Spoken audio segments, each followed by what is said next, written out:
Greetings, programs. This is Wretch. Welcome back to Citizen Sleeper. And in the last episode, guys, we began episode Refugee with Erlin's eye getting hit by this very strange kind of EMP wave called the Flux that wreaked havoc on the Refugee Flotilla. So we headed over here to the Flotilla, and we've met Sol, the pragmatic refugee leader, and we've been in a conversation with him, and he's wondering what exactly it is that we want, because we know that there's more about this Flux than meets the eye, but we also want to help the refugees as well. So let's go ahead and see. Don't know exactly how to answer him when he says, what is it we want?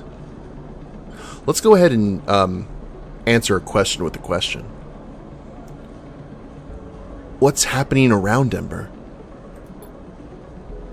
Someone at a terminal calls out to Sol, and he shouts some orders back. He turns to you. Apologies. He smiles, that half smile. I'll tell you what, Sleeper. Let's you and me make a deal. You want information, I understand that. But I have a list of needs longer than the rim of the eye itself. He grimaces. So you do some things for me, and we can talk about what's happening in this system, and I'll answer all your questions and then some. I may be the captain of the Pilgrim Seed, but she's certainly the biggest ship in this flotilla, and I'm not the only captain here. We have ships here from each of the moons. Ember's Hearth, just like us, but plenty more from Ember's Song and even Ember's Step. The moons have been at each other's throats, Sleeper. What with the pressure of the Flux, the bad blood from the old days. Sol leans in. We aren't exactly all in alignment. What I need is a way to stop things from escalating. For the crews on these ships and their captains to feel happy and comfortable enough to forget old rivalries and past crimes. He flinches at something. Those from Ember's Step, well, they've always been proud, and that pride seems to be a barrier to compromise right now. The last set of supplies I sent their way, they refused. Meanwhile, I have a supply shuttle at the docking access the Ember Song ships gather at, but they've taken far too many cycles to unload. Maybe if you're heading that way, you can look in on them. I'm no politician, Sleeper, but if I don't... Sol stops. He leans back and flexes, his suit screeching. He groans a little, and you see the weight of the flotilla sitting on his shoulders, the suit the only thing keeping him vertical beneath all that pressure. Look, you'll see for yourself if you go. Meet the other Sleeper. See what they need. Keep them aligned. He speaks through the pain, his voice clipped. Are you okay? Not really. But as long as this thing holds... He grimaces. I hope you're what you appear to be, Sleeper. He smiles his half smile, despite the pain. Because I'm not sure I can take any more bad news.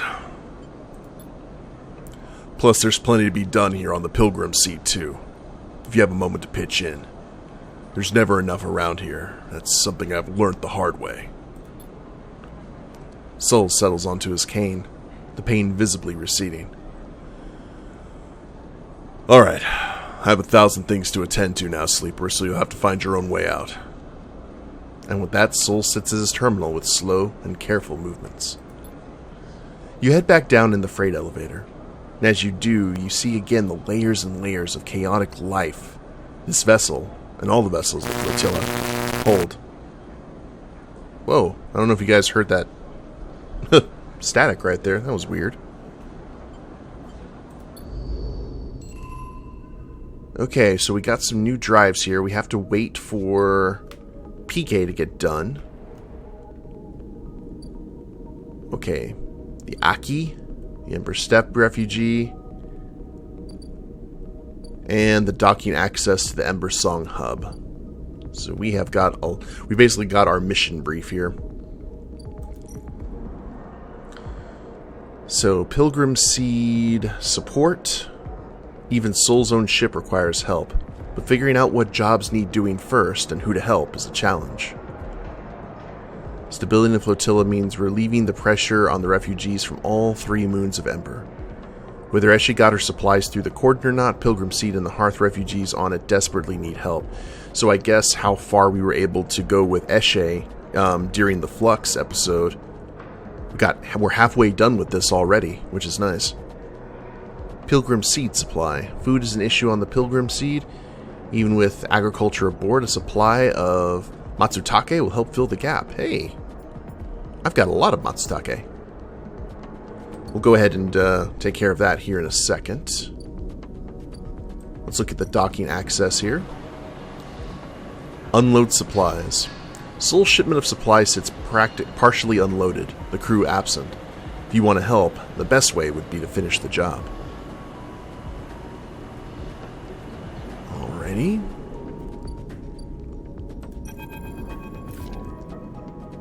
It's a strange sight, given your time spent in the Greenway, to see a greenhouse choked in red dust.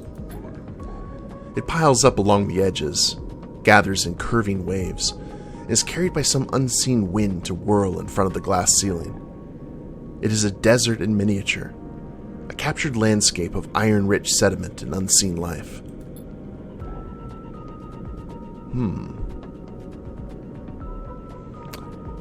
Beautiful, isn't it? The remark comes from another figure standing at the viewing window, so quietly that you hadn't noticed them. Did they just arrive? Or were they here before you were? Their cloth-swaddled form reveals little. It is. They say nothing.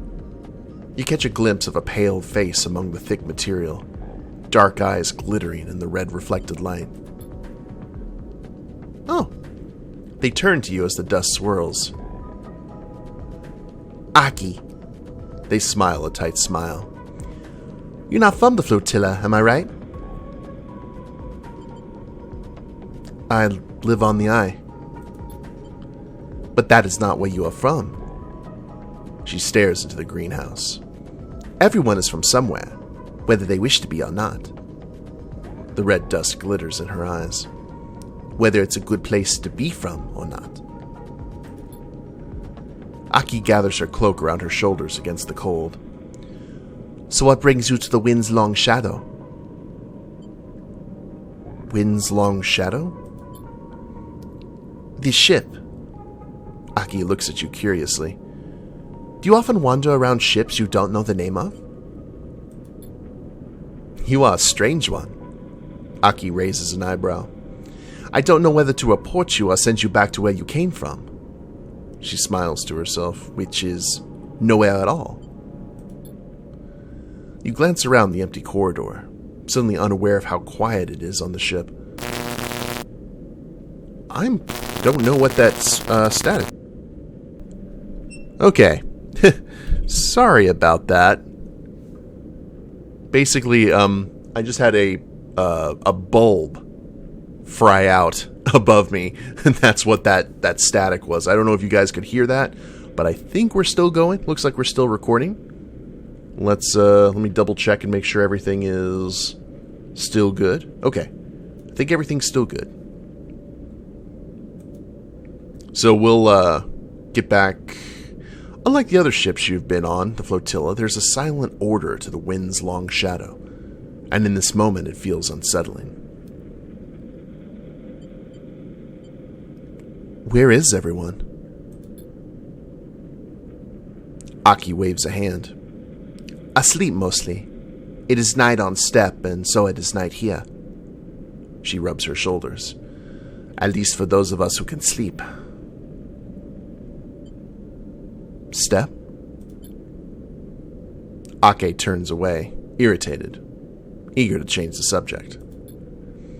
You hear a creak as a set of shutters slowly begin to close across the glass ceiling of the greenhouse. As you watch, you feel the dissonance this place has with that word. There's nothing green here. A dust house, perhaps. It takes many systems to preserve this landscape, Aki begins. To simulate the wind, to cycle the dust, layer the sand and dirt beneath. You watch the dust swirling. Systems that are failing. The flux event. Aki glances at you for a sign of recognition at this term. Is eroding our ability to keep this place alive. To keep these traces of Step alive. She smiles to herself. Which is ironic, because when we left the Step, the flux had eroded our ability to survive on the moon. Now the situation is reversed. Away from the moon, its ecosystems are as fragile as we were, living upon it. Something catches your eye as the shutters darken the dust house. The winds, picking away at the dunes, begin to reveal something. A web. A network of thick, branching forms. And then they close completely, and you see nothing in the dark. Soft blue lights flicker on in the corridor, uplighting Aki in cold cyan. You have piqued my curiosity, but I'm so tired. Aki shivers. If you do not have a purpose here on the ship, I recommend finding one. Otherwise, I'm afraid you'll need to leave. Make yourself useful, and perhaps we get another chance to talk. She turns. I would like that. And with that, Aki pads away along the corridor. You stand for a moment in front of the dark dust house, trying to imagine the network of roots under the sand and dust, and then trying to imagine the moon that once housed them. Okay, kind of a cold shoulder, but systems repair. The crew won't let you into the dust houses, and there are plenty of supporting systems that could do with some love and care. Alright. Lots to do, lots to do. First things first, though. Let's go ahead and head into the Pilgrim Seed.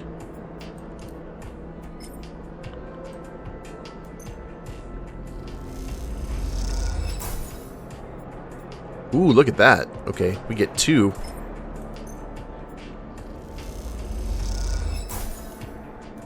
I'm glad we've been saving these.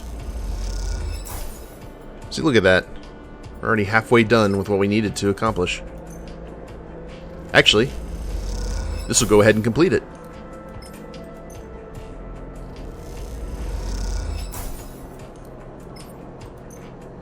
Nice. I love it when a plan comes together. Alright. Hearth survival. Soul finds you deep in the layers of the Pilgrim Seed, working on a patch for a life support vent. You hear him coming, his suit hissing as he does. I had to ask around to find you. He smiles. Seems you know the place better than me these days. See, we work very fast, don't we, guys? I doubt it. Soul nods. I was on the work crew that built this thing, so maybe you're right.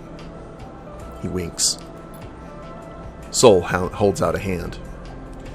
Stand up and let me see you. He pulls you to your feet. I don't believe we've ever had a sleeper on Ember's Hearth. Soul looks you up and down. You sure do make me wish we had. Could have done with a few workers as good as you. Thank you. Soul nods. You're welcome. Seems like I owe you some answers, seeing as you've been working hard on the Pilgrim Seed these past cycle. He leans against a crate, his suit creaking. What do you want to know about?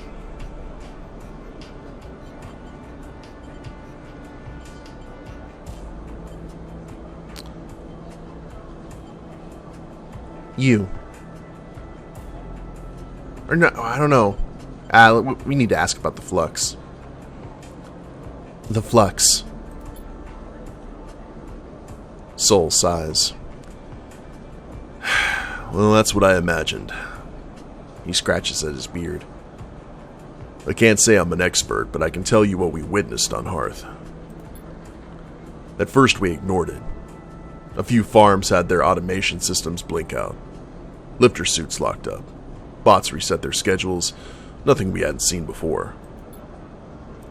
But then the news came out of Passero that they'd been hit harder. The local network had gone down and no one could get it back up. It was rough for a while, but out in the farmland we were used to that. Passero? Capital of Hearth. Tens of thousands of souls made it their home. Soul grimaces. Anyway, we thought the flux was a freak event until the day they got the network running again. That's when the cascade happened. System after system corrupted. Data lost. And then another flux hit. And another. The bots were running circles in the fields. People had to be cut out of lifter suits like mine. And the city... I never saw it, but I heard from the others. Soul shivers. It only got worse from there. We couldn't seem to fight it. It cut us right open. That's what I know about the flux. Some folks say it came from the inner system, that it might be connected to some old tech there or something, but I never heard anything more than rumors. Soul scratches their beard. I'm sorry I don't have better news. Soul shifts on the crate. Anything else you wanted to ask? There was something. What do you want to know about? Ember's hearth. Sure. He smiles. I mean, I spent my whole life on that rock, so I have plenty to tell. I'll save my life story for another time. He winks. But the short of it is that the hearth is the first of Ember's moons, the biggest and the most populated, which is down to the successful terraforming system Cybel set up back when Solheim owned the system. How are relations to the other moons? Soul smiles. Depends who you've been talking to. You shouldn't mistake me for a politician, Sleeper. That's for others to do. He gives you a look. But Ember's Steppe was a test ground for the terraforming tech that Hearth is built on, while Ember's Song was the extraction site for the raw minerals and energy needed to make it work. You can imagine that might lead to some tension. However, Soul holds up a hand. Despite what people might say, Hearth was never fully stable. Soul shakes his head. Cybel liked to talk it up, but after they pulled out and Solheim left, our people discovered they have to keep the systems running themselves or the place would soon end up as dry as steppe. Hearth was good as long as the evaporators kept running, kept filling our skies with clouds. Even after the collapse, our people kept those things going, turning that subsurface ocean into a periwinkle blue sky. Soul smiles. Flux ended that, though. And when they failed, the rains failed, and the harvest with it. Soul pauses. And soon you have a city without a way to feed itself. Soul shudders. That's when we, some of us, made the decision to set out on this place. He gestures at the pilgrim seed. And look for another future. Soul shifts on the crate. Anything else? Yeah. How about you? Soul squints at you. You want to know about me? I'm not sure that was part of the deal I was thinking of, Sleeper. Unless you're asking about this. And he raps on the metal of his suit. In case you haven't guessed, this is the only thing keeping me vertical. He adjusts the shoulder piece. It's a lifter suit, made for working the fields. We had to modify it so I could walk around after the accident. And that's all I'm saying, Sleeper, because to be honest with you, I don't owe you more than that. You want to know about the flux, about Ember's Hearth? That's fine. But don't pry into my life, and I won't pry into yours. Soul lets the silence sit, staring hard at the floor. The suit seems to loom over him, looking more like a burden than a support.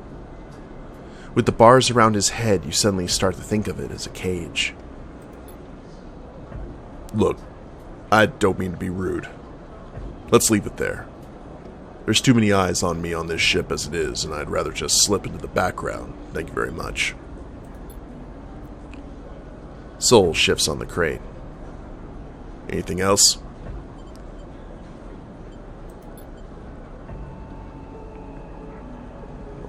Something buzzes on Soul's suit, and he glances at it and frowns.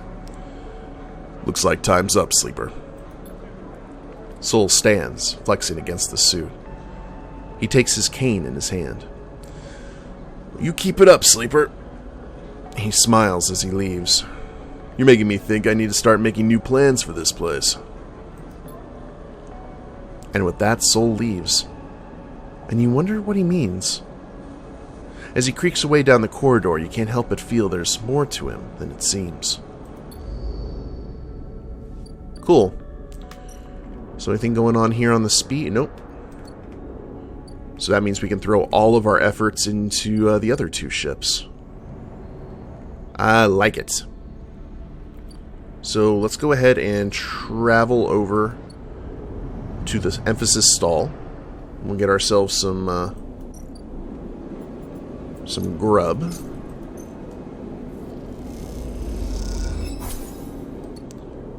Now I've got one more. Let's go ahead and feed the cat while we're here.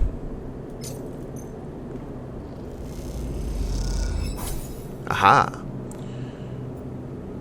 And yeah, we don't need to use any scrap for self-repair, not yet. End the cycle.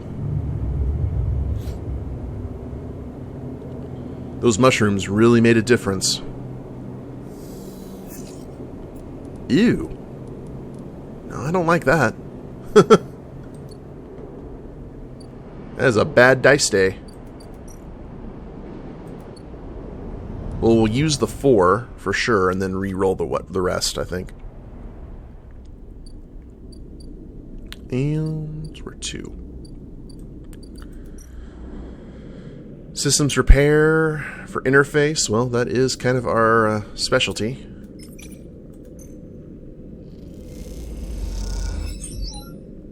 Love it. Love that even more. Let's go here. You notice a bug in the wind cycling system and managed to fix it. Aki gives you a knowing look. Seems you're proving yourself. They're halfway done. And, oh, well, guess we should have saved that. Well, no, not necessarily. Yay. And then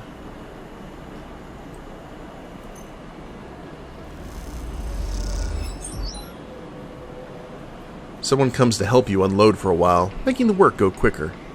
When you ask their name, they ignore you. What's going on? Yeah, we haven't met anyone over here on the docking access yet, and I don't think there's anywhere else that we can go. Right? Just want to double check. Make sure the game's not, like, hiding something from me. Alright. Well, then, I'm going to use this lowly 1 dice to go to the Haifa commune. Get ourselves some food. And we'll go ahead and just crash out here. And we'll actually use some scrap.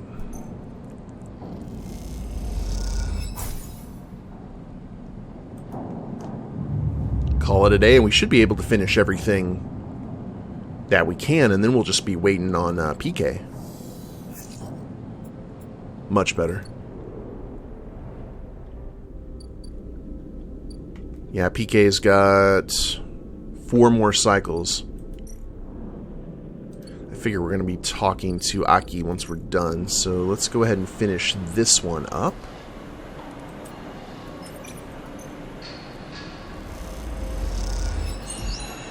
Someone comes to help you unload for a while, and making the work go quicker. When you ask their name, they ignore you.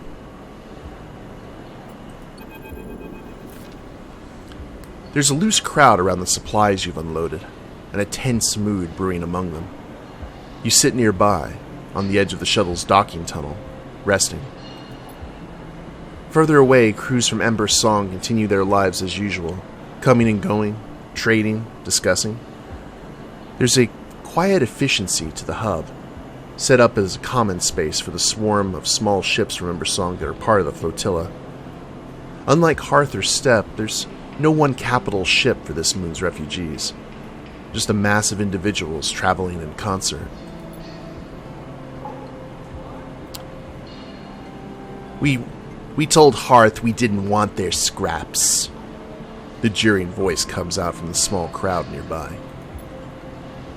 You turn to see a gaunt, pale man, wearing the industrial work gear you've seen many of the Song refugees wearing. You hear me? These supplies are to help. He smirks. Oh, how noble of you. Coming out here to help us singers? There's a rumble of anger around the crowd. We agreed to join the Flotilla for joint protection. We did not agree to Ember's Hearth using the Flotilla to secure their control of the moons. You realize Peter is addressing the crowd as much as he's addressing you. With the cordon down, our crews are more than able to acquire what is needed from the Eye, what is owed as restitution for keeping us restrained. He pats one of the crates you unloaded. What we need, we will take. Sol wants to cooperate. Sol is a farmer. Even the people of Song know that he was simply the sole survivor of Hearth's leadership. His authority means nothing. Peter looks around at the crowd. Hearth think they can buy us, but we remember the past. A rumble of agreement runs through the crowd, and he smiles at them. Take the supplies if you wish, of course. We're not wasteful. Peter approaches you directly. The crowd tentatively moves forward, and by the time he reaches you, they're already dragging away crates and distributing the contents. I'm not one for shooting the messenger, Sleeper, says Peter as he approaches. But we cannot concede to Hearth here. Not for a moment. I don't understand. I can see that. Peter sits beside you on the docking tunnel's lip. What was your plan, Sleeper? Unload the supplies and wait for someone to start throwing them back at you? He nods at the crowd rifling through the crates. Because that's what was about to happen.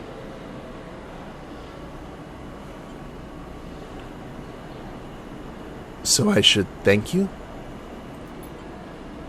Peter bows a little. My pleasure. What do you think happened to the crew of this shuttle? He shakes his head. They were chased out of this place. What is happening here? We are maintaining our independence. He smiles. Do you know anything about Ember's Moon, Sleeper? Or were you planning to wander in this flotilla totally blind? An objective outsider offering help? He rolls his eyes. I know a little. A little is the same as nothing. I'm going to assume you know the basics. The gas giant Ember has 7 moons. The 3 biggest are Ember's Steppe, Ember's Song, and Ember's Heart. He winks. We can cover the 4 sisters next session. Steppe was the first to be settled. A contract old Solheim gave to the terraformer Cybel Systems when they first claimed the Helion system. That's way back when. Steppe was a testing ground, and like most testing grounds, didn't turn out too well. Partial atmosphere slowly sloughing off each orbit, a dysfunctional ecosystem, and a whole lot of dust-clogged settlers. That place is a miserable desert long past its best before date. So Cybel moved to Hearth, where they redoubled their efforts. The substance ocean and some balmy tidal heating helped, allowing them to build a real atmosphere, a real habitable world. A fact that the typical Hearth colonist won't ever let you forget. How did Cybel achieve such a thing, you might wonder? Well, that's where we come in. It's that same old rule of surrogacy, the one humanity built our universe around. Peter claps a hand to his chest in mock pride. My moon, Ember Song, is a sulfur-soaked rock covered in volcanoes, tidally heated by its inner orbit to sweltering temperatures. Exactly the kind of crucible you need to fuel a terraforming project. Energy, industry, fuel. Song provided the raw materials for hearth. Peter grimaces. Willingly or not. And a crucible requires people to run it. Us singers, born into a flaming pit and asked to stoke it so others might live a paradise in the making. That's what we had to endure, until Solheim brought everything down. Peter rattles off this speech from memory, and you wonder how many times he's delivered it. No Solheim, no contract. No contract, no Cybel, and no Cybel meant 3 moons suddenly independent. Peter shakes his head. It was a war, Sleeper. Sometimes hot, sometimes cold, and unsurprisingly Hearth and Steppe came out of it better than us. Yet, Peter holds up a hand, they need us, Sleeper. Always have. And so we're the linchpin. We're the center around which the moons orbit, not swirling ember. We've resisted takeovers, sieges, and expansions, and now we'll resist this. Half the people on these ships think the flux was caused by Hearth, intentionally or otherwise, and I have to say, some cycles I agree. So before you come here to hand out supplies like a good soldier, maybe educate yourself. What does that matter now? Peter shakes his head. Do you forgive crimes against yourself so easily, Sleeper? Would you return to the bosom of S and Arp if they sent someone to collect? Peter stares at the crowd. Don't presume to judge us. I want you to imagine what it's like to try and live on an airless volcanic rock when every system that sustains you starts shutting down. He spits and wipes a sleeve across his mouth. We abandoned nothing. Some stayed, others left, but we will reclaim Ember as soon as the flux fades or ends. We've weathered worse. Don't you need the supplies, though? As I said, we'll take what we need when we need it. Peter stares out into the access. There's no authority that we recognize here. I won't keep you from the docking access, Sleeper. No one here has the authority for that. But watch yourself here. Try to remember the Eye is just another in a long list of people who have tried to control us.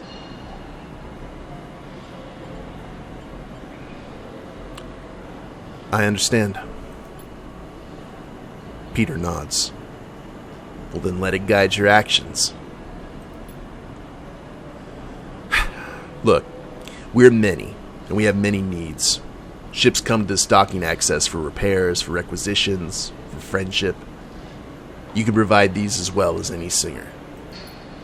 If you want to help, help in your own name, Sleeper, not in that of Hearth. Peter shakes his head. Carry that name here, and you'll lose all trust. Be as we are. Act in your own name alone. Peter puts a hand on your shoulder and stands. I hope I just didn't waste my time here, Sleeper. And with that, he walks away, back to the shrinking crowd that is distributing the last of supplies amongst the crews present. You watch them pass the food and water between them. No signs of conflict between the crews. Just a careful distribution of resources. Peter chats with a few crews, each of them casting looks in your direction. One that reveal little about Singer's intentions. You stand. It seems the tensions on the Flotilla run much deeper than you expected. This won't be easy. Alright. And now we can... Oh, wow, a ship mind? Or spores. Interesting.